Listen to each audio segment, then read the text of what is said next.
YCP అధినేత YS Jagan వ్యాఖ్యలను CM Chandrababu ఖండించారు.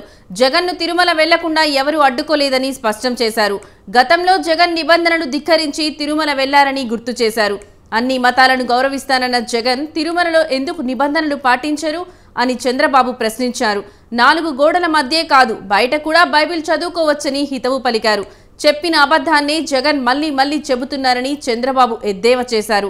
రిపోర్ట్ బయట పెట్టకుంటే దాచిపెట్టినట్టు కాదా అని అడిగారు. భక్తుల మనోభావాలు దెబ్బతీసే అధికారం మీకెవరిచ్చారని ప్రశ్నించారు.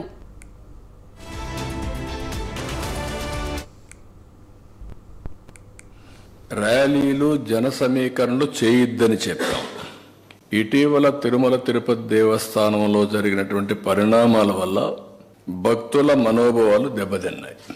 ఎప్పుడైతే భక్తుల మనోభావాలు దెబ్బతిన్నాయో భక్తులందరూ కూడా ఆందోళనలో ఉన్నారు. ఆందోళన ఉన్నప్పుడు భక్తులందరూ కలిసి ఒక పక్క ఆర్గనైజేషన్ చేసి రాజకీయ పార్టీ ఈయన పోయినప్పుడు కొన్ని వేల మందిని మేము కూడా మొబిలైజ్ చేస్తామని లోకల్గా ఇన్ఫర్మేషన్ ఇచ్చారు. ఆటోమేటిక్గా ఎలాంటి అవాంఛనీయ సంఘటనలు జరగకూడదనే ఉద్దేశంతో